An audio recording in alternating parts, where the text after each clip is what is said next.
Welcome back to the helping hand. This is I Shreya और आज की जो हमारी टॉपिक है वो है electronic configuration and basic concept of atom. Atom को समझना पड़ेगा हमें सबसे पहले बेसिक वे में इलेक्ट्रॉनिक कॉन्फ़िगरेशन को समझने के लिए। पहले मैं एटम बताती हूँ कि एटम क्या होता है और फिर हम डिटेल में देखेंगे कि इलेक्ट्रॉनिक कॉन्फ़िगरेशन क्या है और किस तरीके से हम इलेक्ट्रॉनिक कॉन्फ़िगरेशन करते हैं। ठीक है, तो सबसे पहले हम एक एटम को समझते हैं। एटम क्या होता है? एटम एक सर्कुलर पार्टिकल है। हम कह सकते हैं कि it is the basic unit particle of matter. किसी भी मैटर का सबसे स्मॉलेस्ट जो फंडामेंटल पार्टिकल होता है उसे हम एटम कहते हैं। अब व्हाट इज़ मैटर? कोई भी चीज़ जो स्पेस ऑक्युपाई करती हो और जिसका कुछ भी मास हो। बहुत पहले से आप लोग ये चीज़ जान रहे होंगे कि कोई भी चीज़ जो स्पेस ऑक्युपाई करती है जिसका कुछ भी मास है वो मैटर कहलाता है। ठीक है, अब जिस तरीके से हमारी बॉडी का बिल्डिंग ब्लॉक सेल होता है उस तरीके से मैटर का बिल्डिंग ब्लॉक क्या होता है? एटम होता है। एटम जो है वो सर्कुलर शेप का एक बहुत ही टीनी पार्टिकल होता है जिसे हम अपनी नेकेड आई से नहीं देख सकते। नेकेड आई के साथ साथ हम इसे नॉर्मल माइक्रोस्कोप से भी नहीं देख सकते। इसे देखने के लिए हमें इलेक्ट्रॉन माइक्रोस्कोप की, स्पेसिफिक इलेक्ट्रॉन माइक्रोस्कोप की ज़रूरत पड़ती है। ठीक है, देखते हैं एटम क्या है। एटम एक सर्कुलर पार्टिकल है जो दो पार्ट में डिवाइड है। ठीक है, जिसके दो मेन पार्ट्स होते हैं। एक होता है न्यूक्लियस और दूसरा होता है शेल। ठीक है, न्यूक्लियस और शेल क्या है डिटेल अभी देखते हैं। तीन फंडामेंटल पार्टिकल होते हैं एटम के। तीन फंडामेंटल पार्टिकल होते हैं। एक होता है इलेक्ट्रॉन, दूसरा होता है प्रोटॉन और तीसरा होता है न्यूट्रॉन। ठीक है, इलेक्ट्रॉन को हम स्मॉल ई से डिनोट करते हैं, प्रोटॉन को स्मॉल पी से डिनोट करते हैं और न्यूट्रॉन को स्मॉल एन से डिनोट करते हैं। जो चार्जेस होते हैं इनके ऊपर वो ये हैं कि इलेक्ट्रॉन निगेटिव चार्ज का होता है, प्रोटॉन पॉजिटिव चार्ज का होता है और न्यूट्रॉन न्यूट्रल, यानी न्यूट्रॉन के ऊपर कोई ओवरऑल चार्ज नहीं होता। ठीक, अब जैसे फॉर एग्जांपल हम मान लेते हैं कि हमारा जो एक एटम है वो एक घर है। ठीक है, एटम को एक घर मान लो और इस घर के अंदर दो कमरे हैं। एक कमरा है हमारा शेल और दूसरा कमरा है हमारा न्यूक्लियस। तो ये एक कमरा हो गया, ये एक कमरा हो गया। अब तीन लोग हैं रहने वाले एटम के अंदर। ठीक है, और कौन कौन से हैं? इलेक्ट्रॉन है, प्रोटॉन है, न्यूट्रॉन है। तीन रहने वाले लोग हैं। हमारे घर में कमरे कितने हैं? दो। एक न्यूक्लियस है और एक शेल है। ठीक है, तो अब इन्हीं दो कमरों में ये तीनों लोग रहेंगे। ठीक, तो कैसे डिवाइड होता है? देखो, प्रोटॉन और न्यूट्रॉन यानी ये दोनों लोग जो हैं ये न्यूक्लियस के अंदर रहते हैं। ठीक है, कौन कौन? प्रोटॉन और न्यूट्रॉन। ये कहाँ रहते हैं? न्यूक्लियस के अंदर रहते हैं।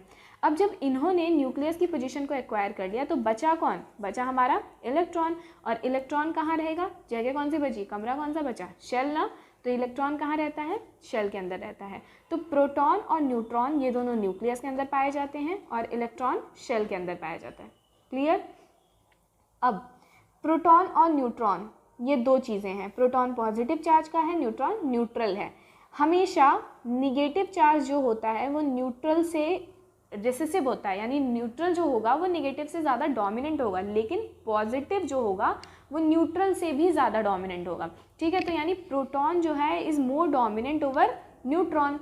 ठीक है, अब न्यूक्लियस के अंदर कौन कौन सी चीज़ें हैं? एक है हमारा प्रोटॉन, दूसरा है हमारा न्यूट्रॉन। ये दो चीज़ें हैं। प्रोटॉन का पॉजिटिव चार्ज, न्यूट्रॉन का न्यूट्रल चार्ज, ये दोनों क्योंकि प्रोटॉन की डोमिनेंसी है, प्रोटॉन पॉजिटिव चार्ज का है, प्रोटॉन की डोमिनेंसी है, इसकी वजह से जो न्यूक्लियस होता है वो ओवरऑल क्या हो जाता है? न्यूट्रल हो जाता है। देखो मैंने न्यूट्रल कह रही हूँ, पॉजिटिव हो जाता है। देखो यहाँ पे पॉजिटिव चार्ज लिखा हुआ है। ठीक है, तो न्यूक्लियस क्या हो जाता है? Overall positive in nature. तो अगर आपसे ये पूछा जाए कि why nucleus is positive in nature, तो आप बोलोगे कि because proton is positive in nature and due to the dominancy of proton nucleus क्या होता है? ओवरऑल पॉजिटिव नेचर का होता है। ठीक है, फिर बचा हमारा इलेक्ट्रॉन। इलेक्ट्रॉन है हमारा निगेटिव चार्ज का और शेल भी हो जाता है क्या? निगेटिव चार्ज का, क्योंकि इलेक्ट्रॉन की जो चार्ज है वो निगेटिव है। इलेक्ट्रॉन रहता कहाँ है? शेल के अंदर। तो इलेक्ट्रॉन भी क्या हो गया? निगेटिव हो गया। अब देखो, हमें इलेक्ट्रॉन की चार्ज पता चल गया, प्रोटॉन का चार्ज पता चल गया, न्यूट्रॉन का चार्ज पता चल गया, हमें न्यूक्लियस का चार्ज पता चल गया और हमें शेल का चार्ज पता चल गया। इतने लोगों के चार्जेस हमें पता चल गए कि इनके ऊपर कौन कौन से चार्जेस लगते हैं। ओके, अब ओवरऑल एटम क्या होता है? ओवरऑल एटम होता है न्यूट्रल। ठीक है, यानी ओवरऑल एटम के ऊपर कोई भी चार्ज नहीं होता। ऐसा क्यों? एक फार्मूला बता रही हूँ, नोट दैट फार्मूला, और वो फार्मूला आपको हमेशा काम आएगा। बहुत सारे केमिस्ट्री के ऐसे कॉन्सेप्ट हैं, हम अगर एटम के बारे में बात करें तो बहुत सारे ऐसे कॉन्सेप्ट्स हैं जो उस फार्मूले पे ही डिपेंड करते हैं। And that formula is Z is equal to P is equal to E। Formula क्या है?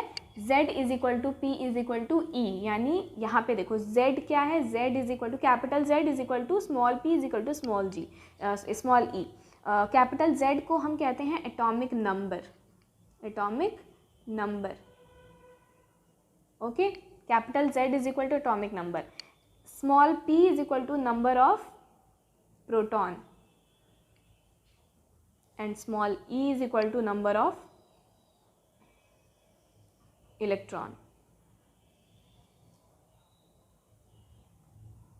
ठीक है, तो Z is equal to P is equal to, अब ये फॉर्मूला हमें क्या बताता है कि किसी भी एटम का एटॉमिक नंबर, यानी किसी भी एलिमेंट का एटॉमिक नंबर हमेशा उसके न्यूक्लियस में प्रेजेंट नंबर ऑफ प्रोटॉन के बराबर होगा, और एटॉमिक नंबर और प्रोटॉन हमेशा उसके शेल में प्रेजेंट नंबर ऑफ इलेक्ट्रॉन के बराबर होगा। ठीक है, यानी हमेशा atomic number, number of proton और नंबर ऑफ इलेक्ट्रॉन इक्वल होते हैं जब एटम अपने ओरिजिनल स्टेट में पाया जाए। ठीक है, अब देखो proton is positively charged particle, electron is negatively charged particle.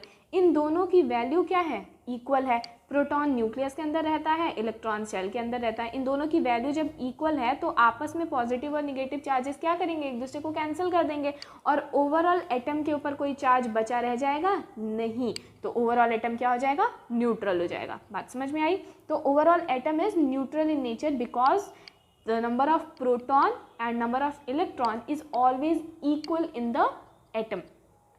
always equal in the atom का मतलब है कि जब तक वो एटम अपने ओरिजिनल स्टेट में है, जब हम डोनेशन कर देते हैं या फिर एक्सेप्टेंस, जब हम ट्रांसफ़र ऑफ इलेक्ट्रॉन करते हैं तो नंबर ऑफ इलेक्ट्रॉन और प्रोटॉन घट बढ़ जाते हैं, जिसकी वजह से पॉजिटिव और निगेटिव चार्जेस लग जाते हैं, जिसके लिए मैं एक अलग से वीडियो बनाऊंगी, वो आपको समझ में आ जाएगा। फिलहाल जब हम ओरिजिनल स्टेट में होते हैं तब हम एटम को न्यूट्रल कह सकते हैं, बिकॉज प्रोटॉन की वैल्यू और इलेक्ट्रॉन की वैल्यू क्या होती है? सेम होती है। क्लियर? अब हमें कितनी चीज़ें समझ में आ गई? हमें समझ में आया कि एक एटम जो होता है वो सर्कुलर पार्टिकल होता है जो दो पार्ट में कंसिस्ट होता है, एक होता है शेल, दूसरा होता है न्यूक्लियस। तीन फंडामेंटल पार्टिकल्स पाए जाते हैं, इलेक्ट्रॉन, प्रोटॉन और neutron. Electron negative charge particle होता है, प्रोटॉन पॉजिटिव चार्ज पार्टिकल होता है और न्यूट्रॉन न्यूट्रल होता है। शेल जो होता है इसके अंदर इलेक्ट्रॉन प्रेजेंट होते हैं और न्यूक्लियस के अंदर प्रोटॉन और न्यूट्रॉन प्रेजेंट होते हैं।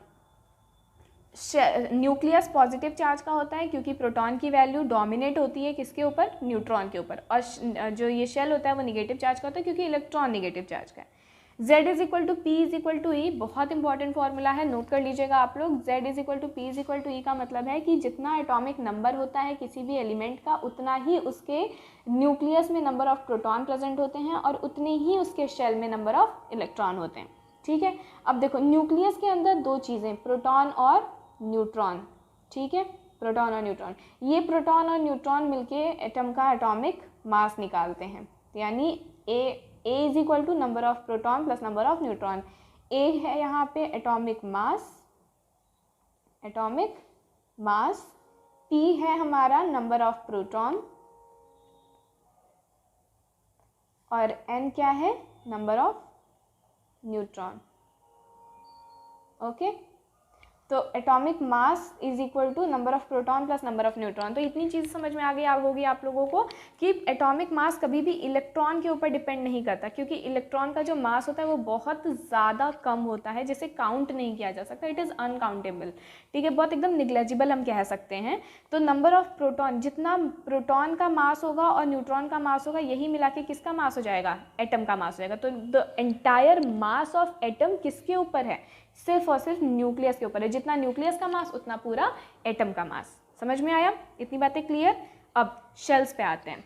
शेल हमारा जिसमें इलेक्ट्रॉन प्रेजेंट होते हैं। सारी बात हमारी इलेक्ट्रॉन की, इलेक्ट्रॉन ही है हमारा सबसे इंपॉर्टेंट फंडामेंटल पार्टिकल, क्योंकि प्रोटॉन और न्यूट्रॉन का सिर्फ एक काम है एटॉमिक मास फाइंड आउट करना। यानी ये न्यूक्लियस के अंदर रह के सिर्फ ये बताते हैं कि कौन सा एटम कितना एटॉमिक मास रखता है। ठीक है, वो सिर्फ उसके एटॉमिक मास को फाइंड आउट करते हैं।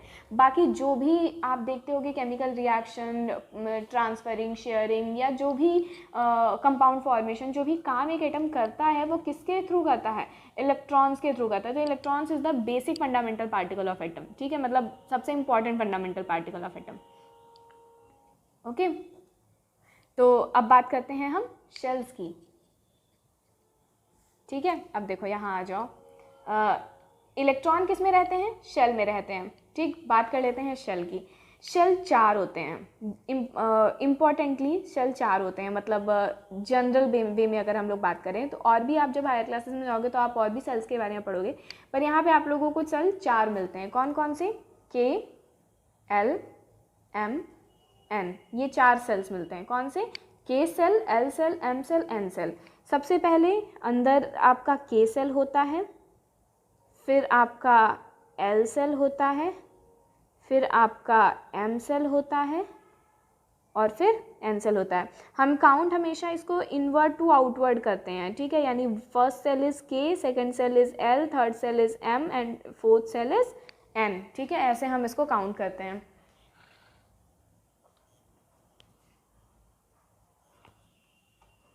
ओके, तो हमारे 4 shell, K shell, L shell, M shell और एन सेल, ठीक है। ये 4 सेल अपने अंदर इलेक्ट्रॉन्स होल्ड किए रहते हैं। जितने भी इलेक्ट्रॉन्स किसी भी एटम के पास होते हैं, किसी भी एलिमेंट के पास होते हैं, वो इलेक्ट्रॉन अरेंज होते हैं इन सेल्स के अंदर।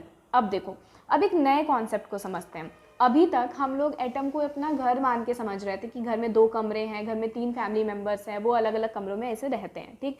अब एटम को आप मान लो स्कूल, क्या मान लो, स्कूल मान लो कि एटम क्या है, स्कूल है, ठीक है।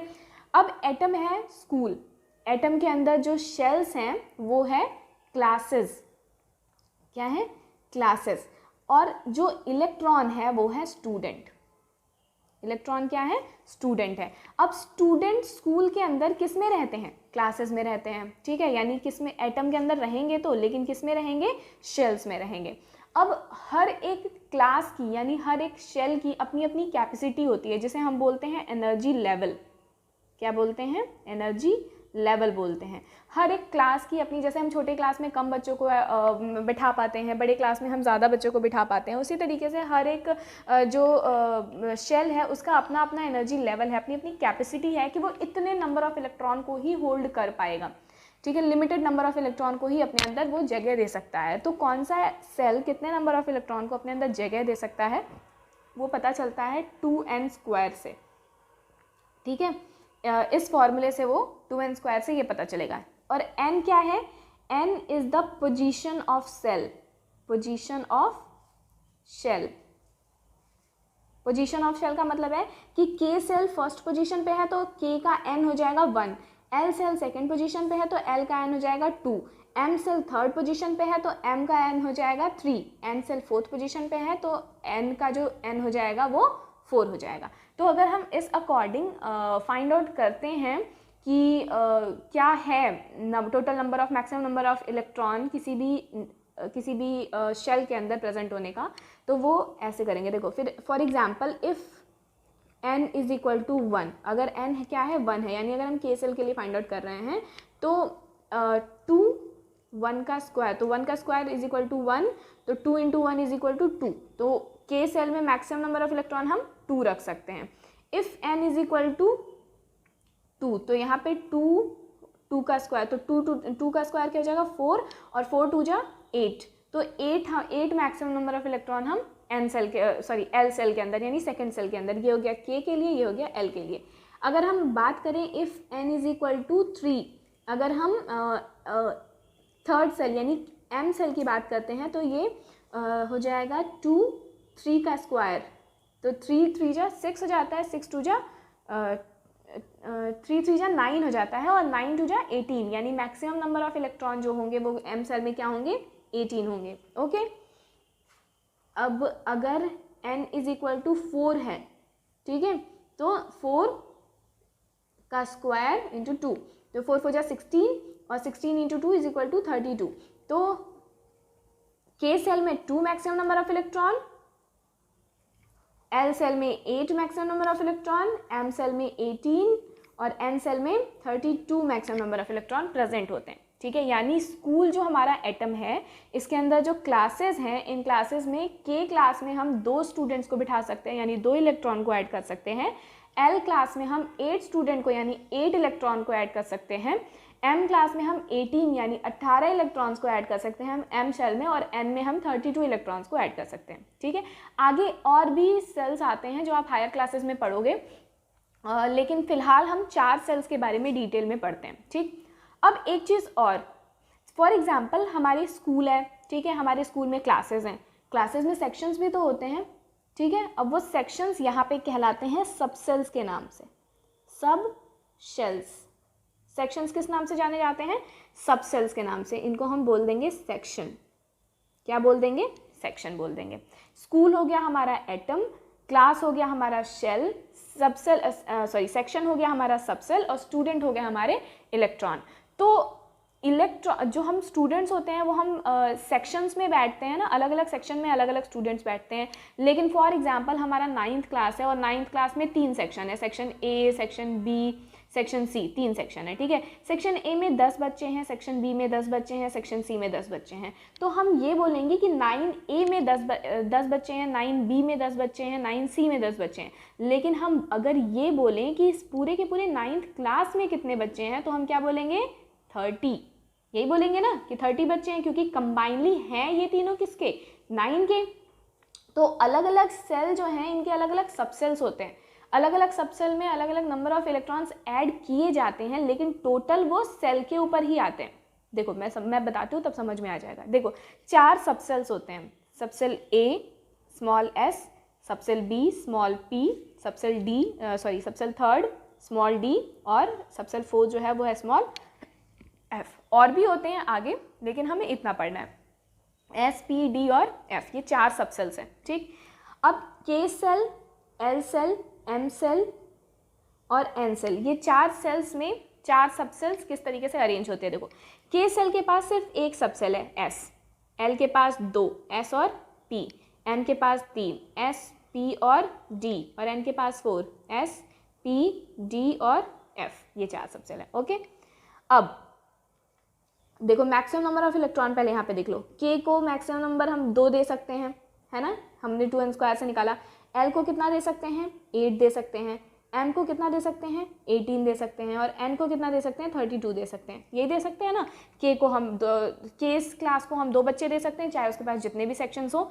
एल को हम सिर्फ 8 बच्चे दे सकते हैं, एम को 18 दे सकते हैं, और एन को 32 दे सकते हैं, चाहे जितने भी इनके पास सेक्शंस हो। अब देखो कैसे ये अपने सेक्शंस में बच्चों को डिवाइड करें, यानी इलेक्ट्रॉन्स को डिवाइड करेंगे। के पास एस सबसेल, एक ही सबसेल है, तो अगर 9th क्लास है और इसके पास सिर्फ एक सेक्शन है, तो जितने भी टोटल बच्चे आएंगे वो सिर्फ सब इसी सेक्शन में रहेंगे। तो ये पूरा का पूरा 2 इलेक्ट्रॉन जो है वो किस में जाएगा? एस में जाएगा। तो यानी एस सबसेल जो होगा, चाहे वो किसी भी सेल का एस सबसेल हो, उसके अंदर कितने नंबर ऑफ इलेक्ट्रॉन को होल्ड करने की कैपेसिटी होगी? 2 नंबर, ठीक है, 2 2 2। बात समझ में आई? अब एल की बात करें अगर, तो एल के पास मैक्सिमम नंबर ऑफ इलेक्ट्रॉन कितने हैं? 8 हैं, ठीक है। 2 पहले से एस ने ले लिए, अब बचे कितने? 6, ठीक। तो पी के मैक्सिमम नंबर ऑफ इलेक्ट्रॉन कितने हो गए? 6 हो गए। अब देखो एम की अगर बात करें, तो एम जो है वो एम के पास हैं 18 नंबर ऑफ इलेक्ट्रॉन, ठीक है। ये 18 नंबर ऑफ इलेक्ट्रॉन जो हैं, जिसमें से 6 7 8 8 इलेक्ट्रॉन को किसने ले लिया? एस और पी ने ले लिया। बचे कितने? 10। तो डी के पास मैक्सिमम नंबर ऑफ इलेक्ट्रॉन कितने आ गए? 10 आ गए। अब यहाँ पे एन के पास 32 है मैक्सिमम नंबर ऑफ इलेक्ट्रॉन, इसने 10 डी ने रख लिया, 6 पी ने रख लिया और 2 एस ने रख लिया, हो गए कितने? 18 हो गए। बचे कितने? 14। तो एफ के पास मैक्सिमम नंबर ऑफ इलेक्ट्रॉन कितने हो गए? 14। तो एस सबसेल जो है वो 2 नंबर ऑफ इलेक्ट्रॉन रखेगा, P subcell 6 number of electron रखेगा maximum, D subcell 10 number of electron रखेगा मैक्सिमम, और F subcell 14 number of electron रखेगा मैक्सिमम। देखो ये जो कैपेसिटी बता रही हूँ, ये मैक्सिमम नंबर ऑफ इलेक्ट्रॉन की कैपेसिटी है। मतलब अगर हमारे पास इलेक्ट्रॉन्स कम हैं तो हम उसमें हम फ्री स्पेस छोड़ सकते हैं, लेकिन अगर हमारे पास उस लिमिटेड नंबर ऑफ इलेक्ट्रॉन से ज़्यादा इलेक्ट्रॉन्स हैं तो हम फिर उसमें कुछ नहीं कर सकते, ठीक है। हमें अगला सेल या फिर अगला सब सेल ही चूज़ करना होगा। तो मुझे लगता है कि आप लोगों को इतनी चीज़ें क्लियर हो चुकी होंगी कि एटम क्या होता है। फर्स्ट ऑफ ऑल एटम के पार्ट्स कौन कौन से हैं, शेल और न्यूक्लियस, एटम के 3 फंडामेंटल पार्टिकल्स, कौन कौन से चार्जेस कौन कौन से पार्टिकल्स रखते हैं, एटम कौन कौन सी चार्ज रखता है, सेल और न्यूक्लियस कौन सी चार्ज रखता है। ये फॉर्मूला बहुत इंपॉर्टेंट है जो आप लोग नोट कर लीजिएगा। एटॉमिक मास कैसे निकालते हैं हमें ये पता चल गया, शेल्स कौन कौन से होते हैं हमें ये पता चल गया, और सब सेल्स कौन कौन से होते हैं हमें ये पता चल गया। हमें ये पता चल गया कि maximum number of electron shell में कितने हैं और सब सेल में कितने हैं, ठीक है। अब हमें इलेक्ट्रॉनिक कॉन्फ़िगरेशन पढ़ना है, ठीक। तो इलेक्ट्रॉनिक कॉन्फ़िगरेशन के बारे में मैं आप लोगों को वॉल्यूम 2 में बताऊंगी। ये पार्ट 1 था जिसमें हम लोगों ने बेसिक कॉन्सेप्ट ऑफ एटम को पढ़ा। पार्ट 2 में हम पढ़ेंगे कि इलेक्ट्रॉनिक कॉन्फ़िगरेशन किस तरीके से किया जाता है। ओके, वीडियो अच्छी लगी होगा तो लाइक करिएगा, शेयर करिएगा, सब्सक्राइब करिएगा चैनल को। Thank you so much.